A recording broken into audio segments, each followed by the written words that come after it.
네, 뉴스 분석 함께할 세 분 소개합니다. 김관우 계명대 교수, 이두화 변호사, 장혜찬 시사평론가와 함께합니다. 어서 오세요.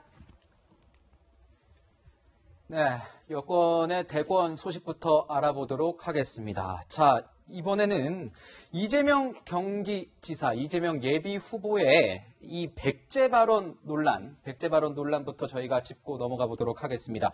백제, 삼국시대의 백제를 얘기하는 것 같은데, 이 갑자기 소환된 이유가 뭐죠, 평론가님? 백제 좀 억울할 것 같은데요. 이재명 지사가 이 백제라는 이 예전 우리나라의 나라를 언급한 것은 호남 지방을 뜻하는 뜻이어서 언급을 했습니다. 그러니까 호남에서는 단독적으로 이 대한민국 한반도 전체의 어떤 이 패권이라고 할까요? 권력을 잡은 적이 없지 않느냐, 백제 이후로. 그리고 DJ 정부, 김대중 전 대통령 역시 충청의 이 김종필 전 총재와 연합하는 DJP 연합을 통해서야 대권에서 승리할 수 있었다.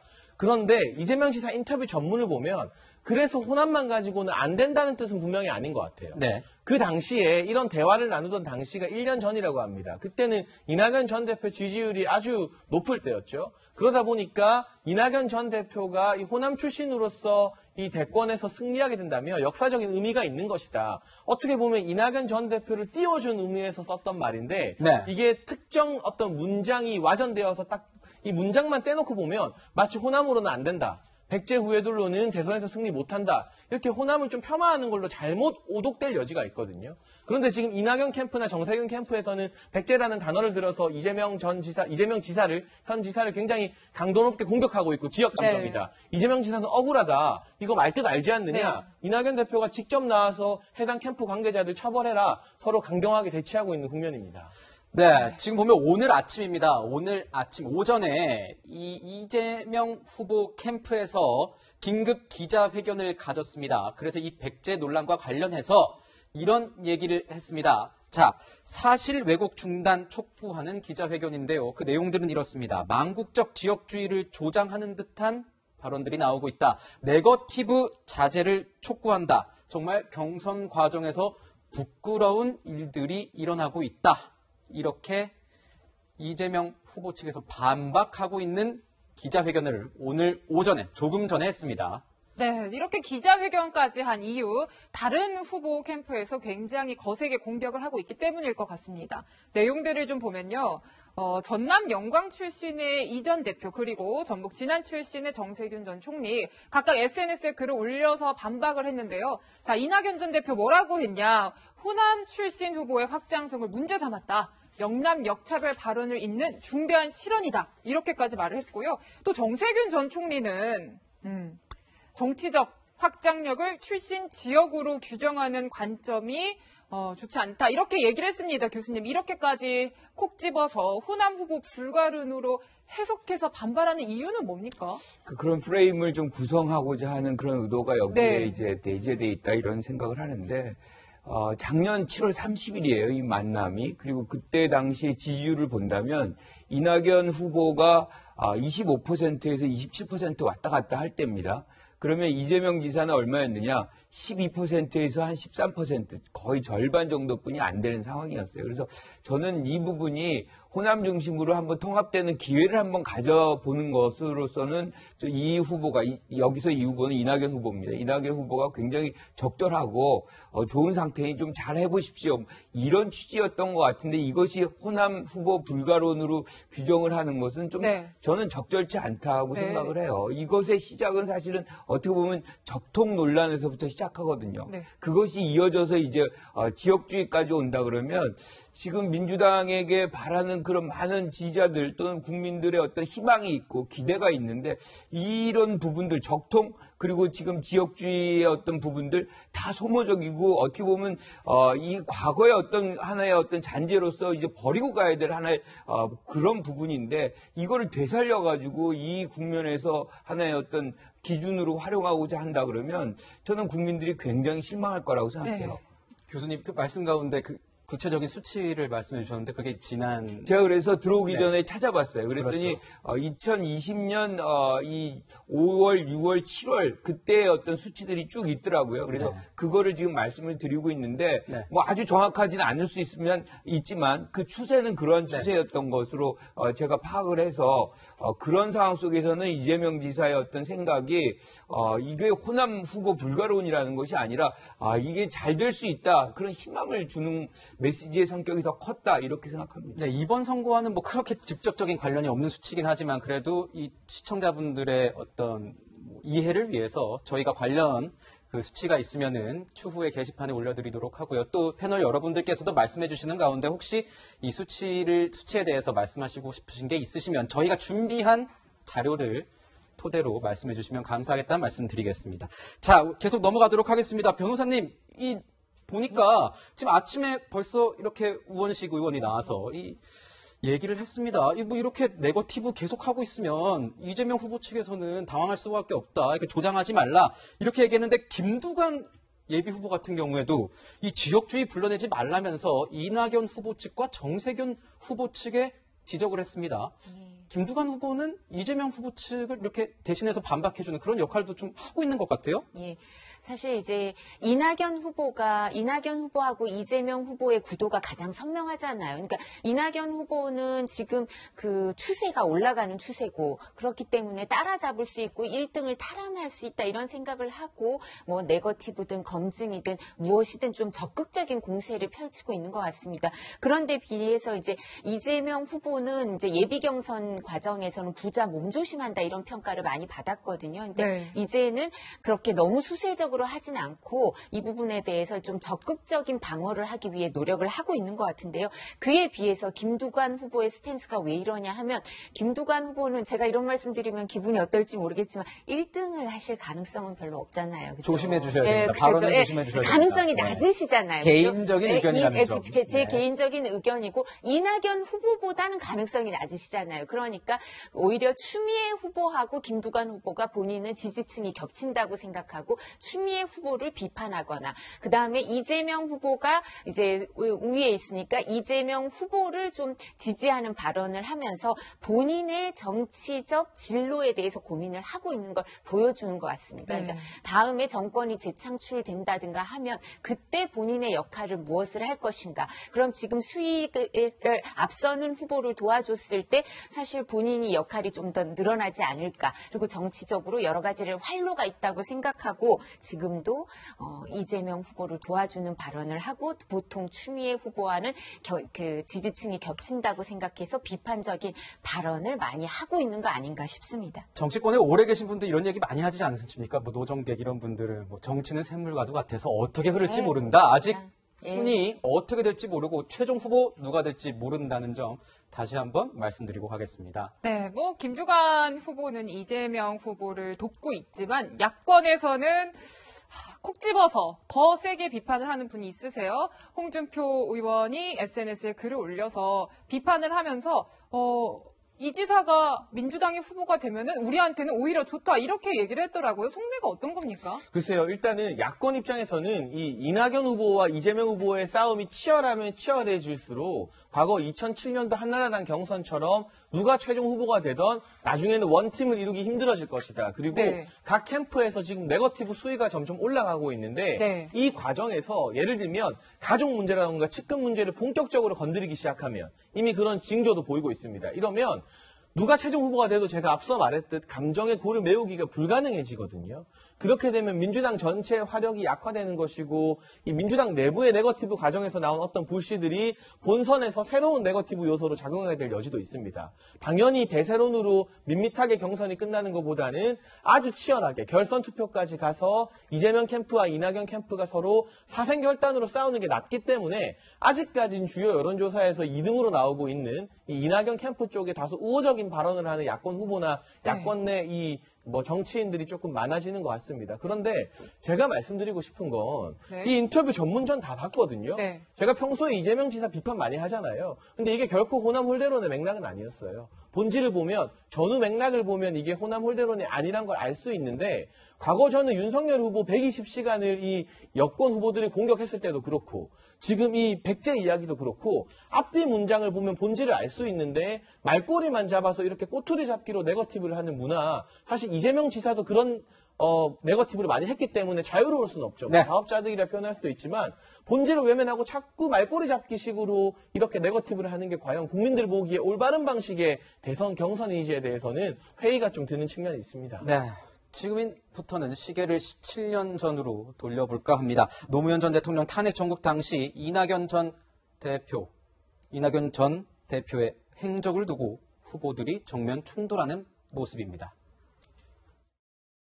이 후보님께서 스크럼까지 짜가면서 탄핵 표기를 강행하려고 물리적 행동까지 나서서 하셨던 것 같은데 사진에 그렇게 나오더군요. 그런데 탄핵 표기를 반대했다, 반대표 던졌다고 하니까 제가 납득이 좀 안 됩니다. 그러나 진실이야 본인만 아시겠죠. 근데 좀 뭐라 그럴까요? 좀 투명하지 않고 좀 뭔가 안개 낀 것 같은 느낌이 들긴 합니다. 추가로 드릴 말씀이 없습니다. 이미 제가 드릴 말씀은 다 드렸습니다. 교수님이 이런 거예요. 이낙연 전 대표가 당시 한나라당 탄핵을 함께 추진했던 새천년 민주당 소속이었죠. 그렇지만 실제 표에서는 탄핵 당시에 실제 표는 반대표를 던졌다. 탄핵에 나는 반대했다. 이렇게 이낙연 이제 후보가 얘기를 했다는 겁니다. 이재명 지사 측에서는 이거를 공개적으로 아닌 것 같은데 이렇게 그렇죠. 문제 의혹 제기를 하고 있는 거죠. 이것의 시작은 사실 적통론에서 시작을 합니다. 그러니까 이낙연 후보와 정세균 후보가 민주당에 뿌리는 적통은 나다 뭐 이렇게 얘기를 하면서 사실상 이재명 후보는 뿌리가 아니고 적통이 아니다 뭐 이렇게 얘기를 하니까 그런 과정 속에서 진짜 뿌리인지 한번 검증을 해보자 뭐 이런 얘기인 것이고 노무현 전 대통령 같은 경우는 민주당의 뿌리 중에 뿌리거든요. 그런데 이 부분에서 탄핵이라는 이슈가 17년 전에 있었어요. 저는 뭐 기억이 지금도 생생한데 네. 그 당시에 이낙연 후보의 직함이 뭐냐면 새천년 민주당, 즉 그 당은 당론을 뭘로 정했냐면 탄핵 찬성으로 정한 당이거든요. 네. 거기에 원내대표를 했어요. 그런데 이제 표결 전날, 탄핵 표결 전날에 노무현 전 대통령이 기자회견을 합니다. 입장 표명을 해요. 그런 그에 대한 반응을 이제 이낙연 후보가 당시에 이제 기사에 나온 부분은 어떻게 나오냐면 매우 실망을 했다. 그리고 나는 당론을 따른다. 뭐 여기까지가 이제 공개된 부분입니다. 그렇다고 보면은 여기까지는 찬성의 어떤 성격이 기류가 굉장히 강한 것이죠. 그런데 여기서 195명이 이제 투표를 하는데 2명이 반대표가 나와요. 근데 한 명은 누구인지 알았는데 한 명이 지금 누구인지 모르거든요. 네. 지금까지. 그런데 이제 최근에 이낙연 후보가 그 한 명이 나다. 이렇게 얘기를 하고 있는 것이고 네. 이재명 후보 측에서는 아닌 것 같다. 뭐 그때 어떤 정황상으로 보면 반대했을 가능성은 좀 낮다. 이렇게 얘기를 하는데 이게 무기명 비밀 투표이기 때문에 그렇죠. 알 수 있는 방법이 없어요. 그래서 이건 계속 논란이 반복되지 않을까 이렇게 생각합니다. 네, 뭐 논란 속에서 여러 가지 표현들이 등장합니다. 적자냐, 뭐 서자냐, 맏며느리냐 이런 표현들까지 등장하는 가운데 고 노무현 전 대통령의 사위까지 한마디를 하고 나섰습니다. 그러니까 이렇게 계속되는 논쟁 속에서 더 이상 언급하지 말아달라 이런 얘기예요. 그러니까 노무현을 선거에서 도와주십시오. 기준으로 편가르지 마십시오. 또 적대적으로 소비하지 마십시오. 하지만요, 변호사님, 이 논쟁이 방금 교수님도 계속 논란이 이어질 것 같다라고 했지만 쉽게 공방이 없어질 것 같지는 않아요. 예, 저도 교수님께서는 이렇게 상식적으로 또 말씀을 해주시는데, 뭐, 제가 다른 방송에서는 이재명 후보 측의 대변인단에 있는 분들이 나오셔서 말씀을 해서는 이 부분은 꼭 검증이 돼야 되는 거다, 이렇게 얘기를 하고 계시는데요. 사실 좀 전에 언급한 것처럼 이건 무기명 비밀 투표기 때문에 네. 객관적으로 검증이 불가능해요. 사실 확인이요. 그런데 이낙연 후보는 반대했다고 말을 하고 있어요. 본인 인터뷰에서. 근데 지금 이재명 후보 측에서는 반대한 게 아닌 듯하다. 이런 표현을 쓰고 있고요. 그리고 중앙일보 인터뷰에서는 이재명 후보가 탄핵 관철 행동조다. 뭐 이런 표현까지 쓰고 있어서요. 네. 네. 근데 이게 사실 이게 객관적으로 확인이 가능해서 가부가 갈리면 좋겠는데 네. 그게 아니고 계속 계속 이게 도돌이표처럼 이게 서로 주장만 이제 난무할 수밖에 네. 없는 상황인 것 같은데요. 말씀하신 것처럼 이낙연 후보가 이제 그 선거 캠페인을 하면서 김대중 대통령한테 공천을 받고 그다음에 노무현 대통령의 대변인을 이낙연 후보가 했고 또 뿐만 아니라 문재인 대통령한테는 국무총리를 했다. 그러면서 내가 여기에 적통이다 이렇게 얘기를 하고 또 포스터가 어느 쪽에서 만든 건지 모르겠는데 적통이 정통을 이긴다 이런 포스터가 돌아다니더라고요. 그러면서 이제 민주당 분들이 그걸 설명을 해주시는 게 그 적통은 이제 이낙연 후보나 뭐 정세균 후보 측을 얘기하고 정통은 그 정동영 쪽에서 이제 정치를 시작했던 이재명 후보로 얘기를 한다고 하더라고요. 그래서 그런 포스터가 돌아다녀서 우리는 그 내용을 설명을 내부 사람한테 설명을 들어야 알 수 있는데 정치권 인사를 하더라도요. 국민들이 거기에 얼마나 관심이 있을지 그리고 이게 본선에 있어서 그렇게 중요한 문제인지 본선 경쟁력과 직결되는 문제인지는 잘 모르겠습니다. 네, 캠프마다 뭐 이렇게 서로 주장하는 바가 서로 달라서 시청자 여러분들께서도 정신 똑바로 차리셔야 될 것 같습니다. 이거 제가 짧게만 보강하고 네. 싶은데 제가 열린우리당 출신 선배님들한테 많이 물어봤어요. 그러니까 그분들 한결같은 대답이 이건 찬성 반대가 중요한 게 아니다.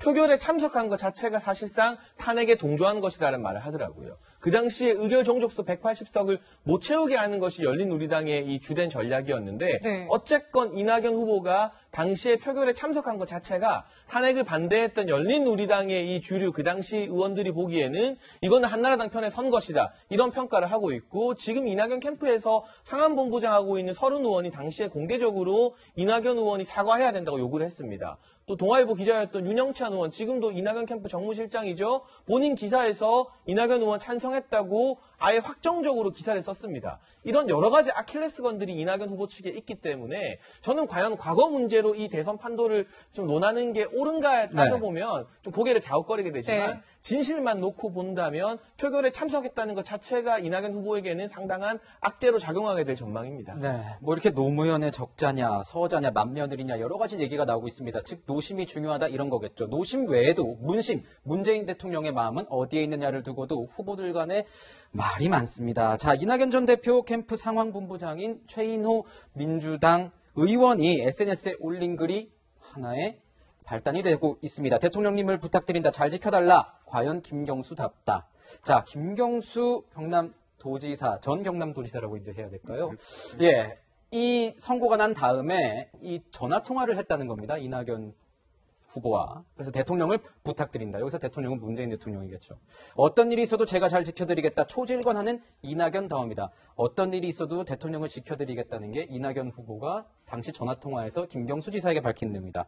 이 얘기를 두고 이재명 캠프 내에서는 아니 어떻게 이 문재인 대통령의 발언을 이런 김경수 지사의 발언을 녹취록 작성하듯 공개해서 경선에 끌어들이냐 적절하지 않다 이렇게 얘기를 했어요.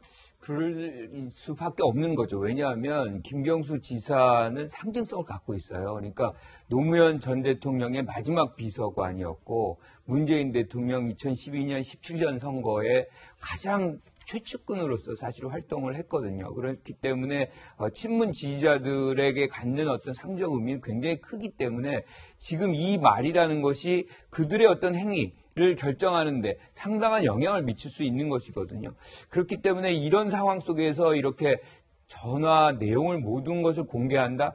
저는 이거는 김경수 지사를 선거에 경선에 끌어들이는 그런 효과인 것이고 김경수 지사가 원하는 그런 부분은 아닐 것 같아요. 지금 내용을 들어보면 김경수 지사의 가장 큰 관심사는 문재인 대통령이 잘 이제 무사히 이렇게 퇴임을 하고 마무리가 되는 이런 과정을 거쳤으면 좋겠다는 것이 핵심인 내용인데 그걸 굳이 이렇게 공개적으로 얘기할 필요가 있는가? 저는 뭐 어떻게 보면 여당 지지자나 여당에 계신 분들은 지금 김경수 지사의 구속에 대해서 굉장히 안타까워하거든요. 그러니까 그런 차원에서 위로 전하다 뭐 이런 정도를 했다 그러면 얘기는 사실은 그 수준으로 머무를 수가 있는데 이거를 여러 내용들을 이렇게 얘기를 해버리면 그러면 이제 사실상 김경수 지사가 이낙연 후보를 지지하는 거 아니냐 뭐 이런 식으로 해석될 수가 있는 거거든요. 그래서 저는 이 부분은 적절한 것이 아니다라는 생각입니다.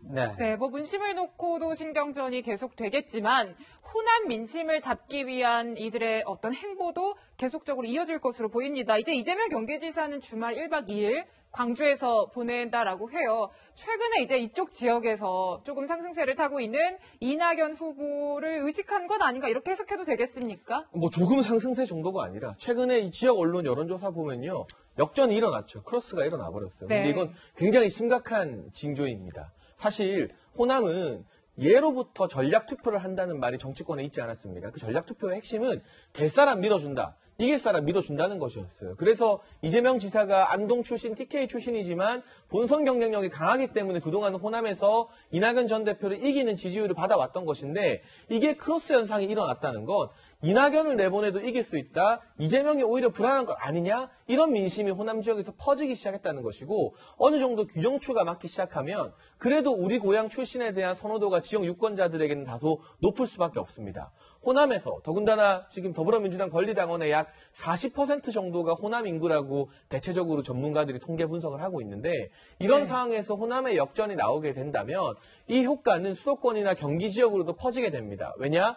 서울이나 수도권에 호남 출신의 이 지역민들이 굉장히 많이 살고 있기 때문이죠. 이주민분들이. 이분들의 민심이 수도권 전체 민심의 풍향계 역할을 하기 때문에 이재명 지사 같은 경우는 그동안 예선은 내가 이미 정리했다는 생각으로 뭐 첫 행보로 안동도 가고 고향도 방문하지 않았습니까? 그런데 이제는 발등에 불이 떨어졌죠. 호남에 2박 3일이 아니라 제가 봤을 때는 뭐 필요하다면 일주일이라도 머물면서 호남 민심 되돌리기에 전력을 다해야 될 긴박한 상황까지 간 것으로 보입니다. 네, 이만큼 뭐 여권에서는 이 호남 민심 굉장히 중요한 것 같습니다. 이재명 후보 같은 경우에도 이번 주말에 1박 2일 일정으로 광주를 찾고 있고 이낙연 후보도 다음 주 광주를 찾는다고 하네요. 이 호남 행보 어떻게 봐야 될지 다음 주에도 한번 지켜보도록 하겠습니다. 네, 사사건건 충돌하는 이재명, 이낙연 두 후보의 신경전을 집중 분석해봤습니다. 다음은 야권 소식으로 넘어가도록 하겠습니다.